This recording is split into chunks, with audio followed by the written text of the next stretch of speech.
America. I'm trying to think of what country in South America. I remember one of Grandma's friends, and who kept in touch with a Dr. Giba, who lived in Queens, who was also came from the town of Torchin, he and his wife, and belonged to the Torchin New Orleans Society.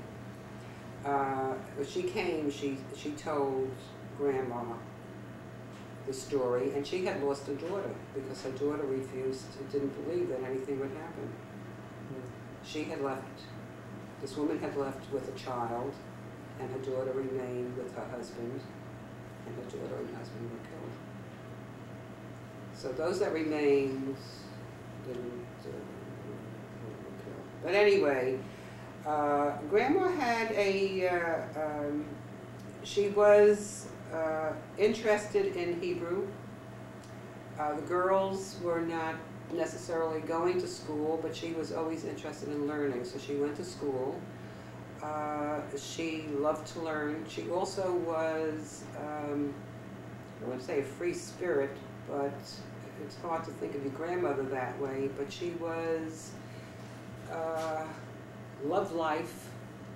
And this is not only that I get this from her, but I got this from the friend that came and the other people that came. And she was outspoken, and she sang, and she talked, and her friends, and she wanted to learn and to do different things. And when you think of Grandma, you think of a different type of personality. And I know she used to tell me a story that she stood up for her rights. The Cossacks came, and they wanted everybody out of their way, and she stood there, and they had their horse, they took their whip to whip her, and she put her hand on her hip to stand her ground, and they just let her be, and they went on.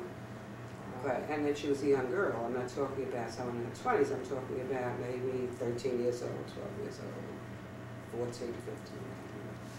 So she was, I mean, nobody was going to put something, you know, you think about certain movie, right? Right, she would tell certain things that, so sometimes I used to think to myself, she's making this up. You know. But then I would hear from Fega or Fania or this person that came from Uruguay, she came from Uruguay, this woman, or from this Jack. And then I'd find out, yes, she was this way, you know, and I guess she had to be that way. Loved to cook, loved to help her mother in cooking, loved to learn. And then she had a group of girls that she taught Hebrew to. In Brooklyn? In Europe. Oh, in Europe still? In Europe. And then they had a big thing where they organized to send people to, at that time, Palestine, to Israel. A big group. In fact, we have a picture someplace that I have, they sent back of the group, because they all saved money to send these young men, I think 6 or 7 young men from the town of Torchin to Palestine. And she wanted to come to the golden land of America. So that was very important. And she came with her mother. And Uncle Aaron was very good to her, and her sister. And then all the torturers that were here. And then she went to a torturer meeting, and this good-looking guy comes over to her and he says, "You look very familiar. Have we met before?" I think we know each other, but she didn't really know him because that was Grandpa. And then they got married, and look what happened after that. What was their, do you know anything about where they got married, how they got married, or anything? They got married, I think, in Aunt Molly's house. Grandma made her own gown. You have a picture of that. In fact, the picture that I made up for all of you is one that Shirley gave me, and it has what Grandma had written in Yiddish. I guess that was like a thank you to, I'm trying to think of what it says, because we'd have to have someone interpret what that is, which we haven't done, but so that was a very special. That survived, right. that no one threw that away. Right, that no one threw that away. So that's very special. You know, that's very important. And what else would you like to Well, do? actually, what I'm going to do now is I want to switch to Jack a little bit, and then we'll go back to your. Of course, I want to know about the two of them. How far back can you go in your family? I'm not really too far back. I mean, as far as actual knowledge goes, I don't remember my grandparents on both sides. So really, and I have a dim memory of my mother's mother, who was very sick in a hospital, was on institution at the time. I didn't remember that, visiting her when she was a very sick person at that time. But that's about the only memory I have. Were they born in this country? No, on my mother's side, both the parents were born in Europe, and so was my mother. And Where? in Hungary. I think they come from Budapest, and her sister also and her brothers were all born in Europe. They all came here. My mother came here, I think, when she was about 6 or 8 years old. And on my father's side, I don't remember. His parents died rather young, and all I remember is my aunts. He had 2 brothers. One brother I knew, and 2 sisters. And in fact, when my mother was sick for many years, I was raised by my aunt. My father lived with my aunt. Aunts? Aunts. There was 2 maiden aunts. They never got married, and they lived with. Did your father's sisters? Yeah. What were their names? Rachel. I guess I don't know, but we always called her Mama Ray because she was the one that really was the head of the family, and she really. And then there was Ruth, the other sister. Then there was Larry, an older brother, my father, and they all lived together when my mother was sick. They all lived in the same thing. And then my this aunt had 4, I think it was 4 children from another brother who disappeared. Nobody found out, and his wife died, and my aunt raised the 4 children. Also. This is Mama Ray. Mama Ray. So now who were these 4 children? That was from another brother. That was nieces and nephews. From another brother he just disappeared? That's the story. He was a very live wire, and was all of a sudden, like, he went somewhere and he never came back, and they don't know what happened. There was some rumors that he got killed or something. Nobody knows. Must have been wild for you as a kid. Yeah, but these are people who were all born here, and my aunts were born here, and their mother was born in Canada. Mm-hmm. So you all lived in this apartment? we all lived in there. They had these railroad apartments. We had a few different apartments. One was in the Bronx. Most of them were in the Bronx. Where? One was near Katona Park. It was on Katona Avenue. They had an apartment. It was a top floor apartment, and they had, I don't know how many bedrooms. Multiple bedrooms. Bronx had very big apartments. Right, it was this kind of majestic place. When I was living with them, I think a lot of the brothers and sisters and a lot of the nephews by then were married out of the house that I remember. Oh, so you were younger than these 4 kids? Oh yeah, I was much younger. Was Jean one of them? Jenny was a wife of one of the nephews, Larry. Oh, right. And but they were out of the house by that time. I think maybe Larry, who was the youngest, might have been in for a while. Then he got married now. And all that was there was, I was there with another cousin who was also raised a number of years by Mama Ray, who was one of our nieces had a child. And when she was, she was separated, divorced, and running around working or something, and a lot of times Edna would be there too. There wasn't that another sister? Was 3 years. The other aunt, right? There was another sister? No. Child? Oh, that was a niece's child? That was a niece's child. Oh, I didn't one realize of the that. 4 children. Oh, I didn't realize. Yeah, it was. Edna was close to your age, though. Edna was your age? It was 5 children, 3 brothers and 2 sisters. Edna was your age? and they was 3 years older. Oh. I was the youngest. And there was five children, 3 brothers and 2 sisters. And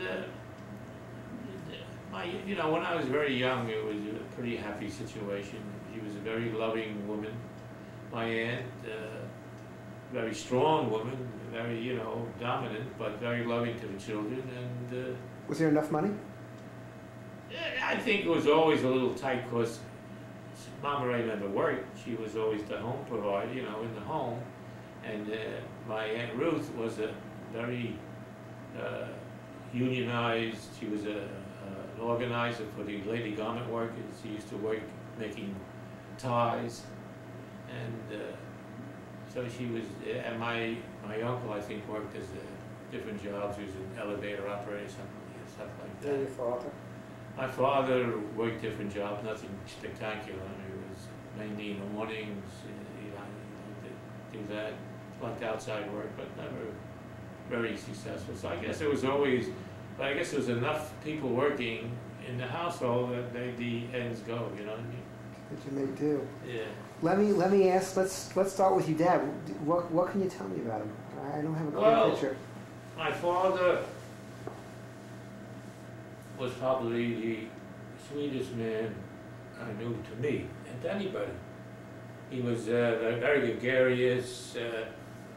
The whole family was like the nephews and everything.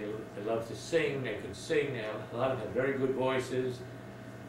My father was friendly with everybody. He's like a mayor, He was in a Democratic club. He used to work for them, and he was very outgoing. But he was very, very gentle and soft to me. I don't think he ever hit me once. Mama Ray might have, but no. He was very lovable. He was very sincere. Very loyal. My mother was institutionalized a number of years in a state hospital because she had a mental problem. She was a manic depressive, and he always stood by her. And when she came out, we would go and live into an apartment and live. The only unfortunate thing is he was not successful financially, so it was always a struggle. It was always a strain on her because it was always tough to meet ends meet. But he was very supportive of her in every other way he could be. So, you look at the situation and you take what you think is important. It was a little tough life when we were living together because, as I say, money was always a problem, and my mother was always on a certain verge of being sick. So it was a little, tough times, but that's how life goes by. Could your mother get the health care that she needed? Well, when I was working, I became the sole support, and at that time, when she would have the breakdowns, I would go to some private institutions and have her hospitalized, which was a little of a burden, but while I was working, she had that. Before that, she had to go to the state institution because there was no money, for it. I think today, with medication, with different medications, she probably would not have been institutionalized. Yeah, they never really knew why she would go into this so often. I mean, a lot of people have these attacks, but they don't go as rapidly. But you must have been frightened as a kid sometimes. Well, it was always a strain. It was always at the back of your mind, especially, when my father was alive, even though he wasn't working that much, at least he was home, so we could take care of like a home, like you have people coming in, so that was, something off my back, and then all I would be concerned with making some money, and that was it, so things weren't too bad that way. But once he passed away, it became a struggle, because it's hard to do both, and it's hard to come up with the money when she got sick. So it was always that perennial thing in the back of my mind, and that's... But wasn't there a certain period of time that she was okay and she got a job? Was he alive? Was he alive when that happened? Yes, he was alive. A very short period of time. less than a year. How did it work out? Well, for some reason, who knows? I mean, I didn't know what kind of mental condition she had. I didn't even know what a manic depressive was.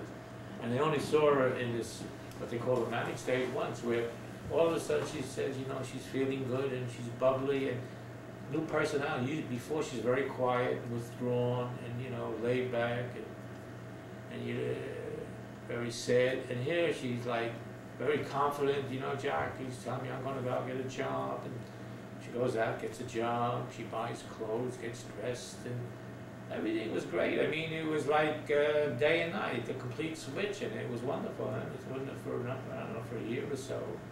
She was in this mode, and I thought that was, you know, normal. I thought that was how it, you know. And how old were you then? Who knows? I don't know, 13, 14. Okay.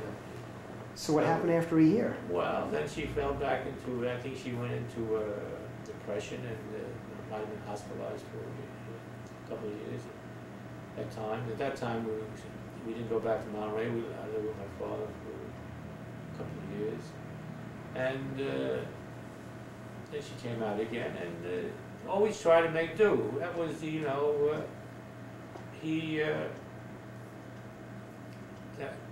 that was his thing. It was his importance to him.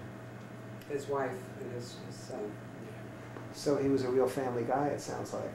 Oh yeah. Oh yeah. Very loyal, very loving and giving.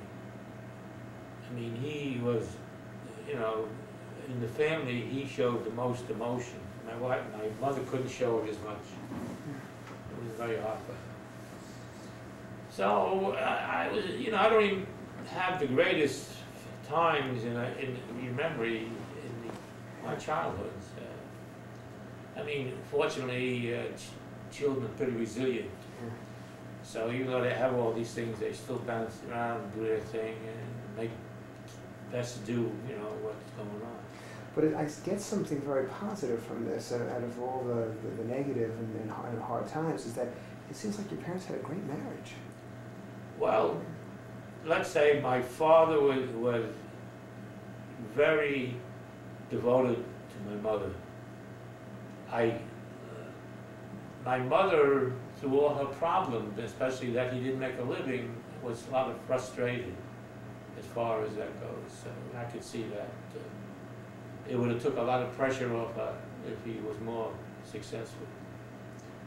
So I don't know how much that contributed to getting her, you know, being sick or something, because she couldn't deal with it as maybe an ordinary person could deal with it. It's tough times. But yeah, I would say it was. Sound like he really loved her. Oh, he Sound like he definitely really did. loved her very much. He did. There never was a question about that. Is there anything that your father, you think, could have done to do better? Is there anything, was it bad luck? He was a free spirit.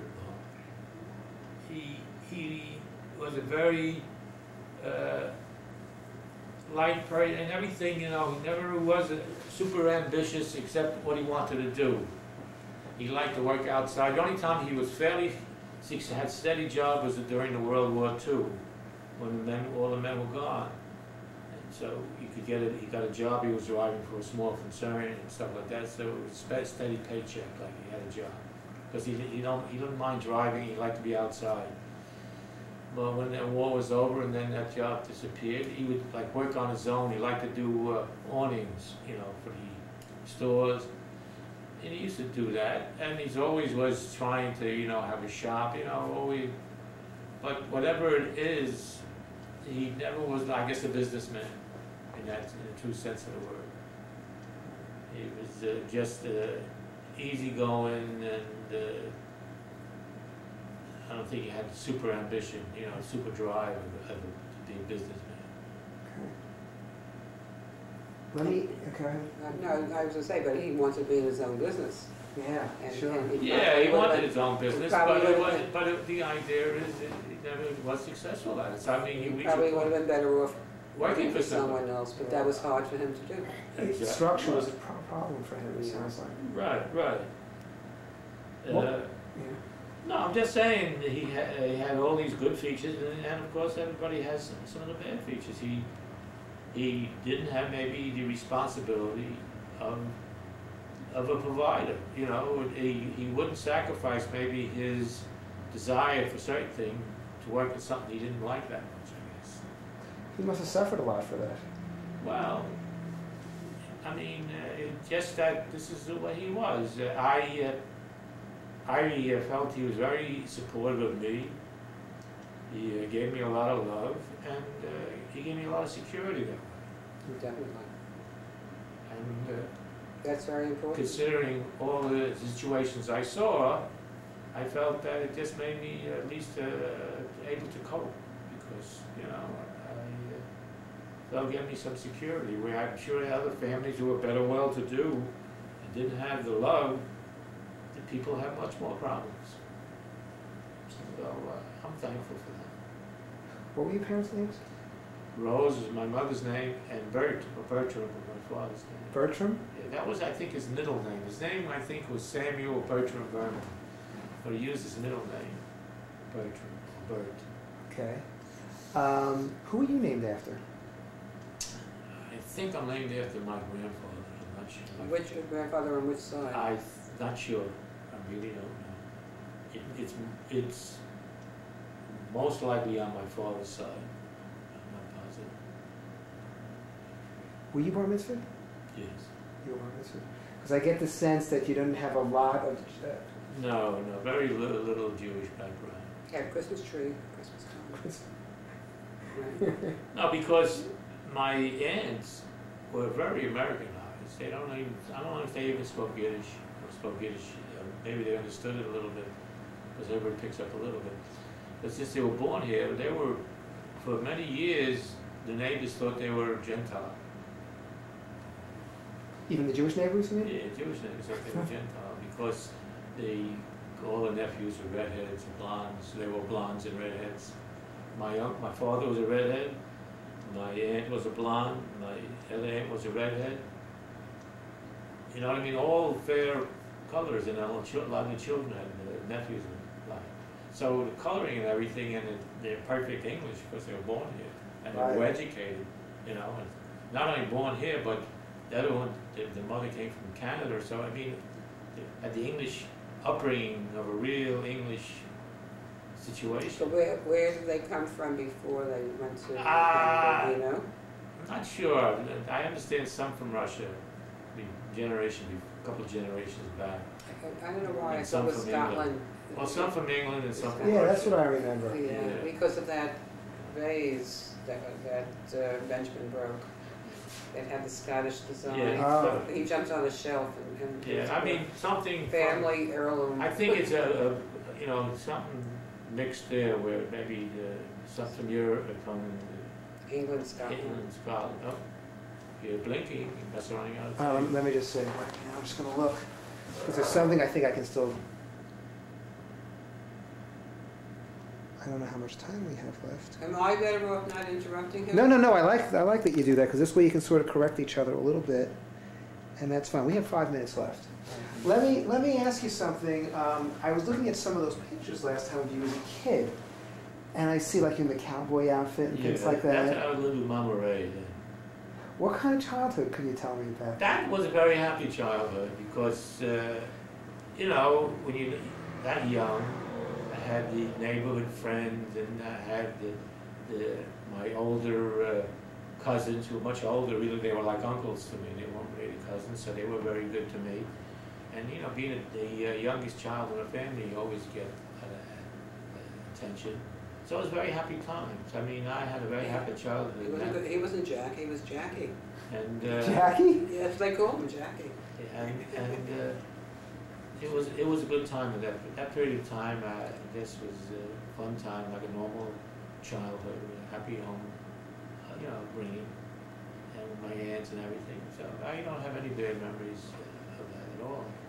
Any good memory? Anything in particular that you never told us? Like some Christmas, Hanukkah, something you did, something that you got as a present? Well, talking about presents, the most happiest present I got was my father, who gave me a set of soldiers. I I mean, I never had that many toys. Let me tell you, I never had toys like Noah or Jody or Taryn. I can't believe all the toys they had. I mean, if I had 1 or 2 toys, that was a biggie. But one year, I don't know, I must have been 12 or 13, and he said, I'm going to take you to the store, and he bought me this set with so many soldiers. It was like, for years I played with it. That was my greatest toy in the world. So that's the only toy I remember with great pleasure, because I played a number of years with it. Being an only child, you know, you have a lot of imagination, and with a toy like that, you can really lose yourself into things. You got me the same toy. Right. You got me the same exact thing. Yeah, well, not the exact. No. I got World War II. You, yeah. I don't know. You got World War I, maybe, or something. I don't know. But I found that fascinating. It was like great. Right. And I was, you know, it was a big thing for me because he spent a lot of money, which is, you know, I mean, I considered a lot of money at that time, and it was a very happy time. Where did you go with him to pick this out? Yeah. Do you remember where the stores were? No, but I remember it was on Tremont Avenue, which was still has all the stores in the Bronx. That's when it had a big disaster when it hit the riots. But yeah, I remember that. It was, no, I remember, you know, you don't have everything, but as I grew up, it wasn't always bad times. Mm-hmm. I'm just saying, as I got older, I could cope with it, and there was longer stretches at times where my mother was fairly comfortable, and things were going along fairly well. So, Right. yeah. It's just that you're worried when's the next Well, attack. the worst time is when my father passed away, because then the support is gone, and you're still busy working out there, and now you have to hope that when you come home everything is okay, you know. So it's a struggle then. Well, I wish I had enough tape, guys. But what I'd like you to do is actually I have 3 more minutes. Let me just take it as long as it'll give it to me. Make sure it's really running. When your father died, it was you and your mother left. Yeah. In the same apartment. Yeah. And your mother was home. Right. And you were hoping that she'd be okay while you were out. Yeah, well, during that period of time, she got sick once or twice. We hospitalized her private place in Katona, New York, for a couple of 3 or 4 weeks. Took her to a psychiatrist and a list. They tried some things, but But there was no support of other family members. That was the thing. well, she didn't. I didn't have a very good sister relationship, and my aunt was somebody I wasn't thrilled with. She wasn't too nice to my mother, so. This was her sister. Yes, and very little, no support whatsoever. It was a sad situation to see. And after my mother passed away, I just cut all ties with the family. Actually, I cut all ties with most of the family. I just lost patience with some of them. You could have used some help, probably. It sounds No, it wasn't that. No, on my mother's, I didn't expect anything on my father's side. I expected something. I didn't expect anything except some sympathy on for my mother on her aunt. My aunt. Emotional support. Yeah, that's all. I didn't expect anything else, and even that wasn't there. So I would rather. I made my mind up that I don't need this after I, think. My mother would not be here, I would certainly not be one to. I mean, I don't believe in family ties just because they're family ties. I believe there has to be a relationship, and that's how I felt. How long after your father died did your mother live? How many years? About 3 or 4 years. Something. 3 or 4 years. It was 3 or 4 years you were taking her back and forth from Katona and supporting her. A couple of times during the period. I think twice during that period of time. I think so. Right.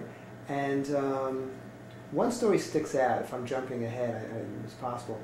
After she passed away, you found money in a couch? Yeah, well, I used to give her the money. She used to run the household, and when she passed away, it never occurred to me that she would bump some of the money. She would keep all the money in her purse. And I didn't really, it didn't even struck me that she had any, I wouldn't even know where to look. And what happened is, when I moved, I finally wanted to move, the neighborhood wasn't too good, so I finally wanted to move out of the neighborhood. So I moved out onto the west side and moved the furniture. And one day I'm like, I guess cleaning up and picking up the pillows of the sofa, and I see her little, she has a little pocket, like a pocketbook, and I see the money in there. So I realized that's where she used to keep the money. It was very, How come you It's like a remember that? gift. So I don't remember that. Jack told us when I was about 10. Really? yeah, it was a I nice, never, the first time I gave me a heard the nice story. feeling, you know. And that was it. That was nice. Yeah. Isn't that something? I never heard that story before. It's the first time I heard that. How much money was in there? I don't remember. It was, for that day and age, it was a few dollars, you know, whatever. $100. Oh, no. $25. 20, 30, maybe 30. It was that much. But that was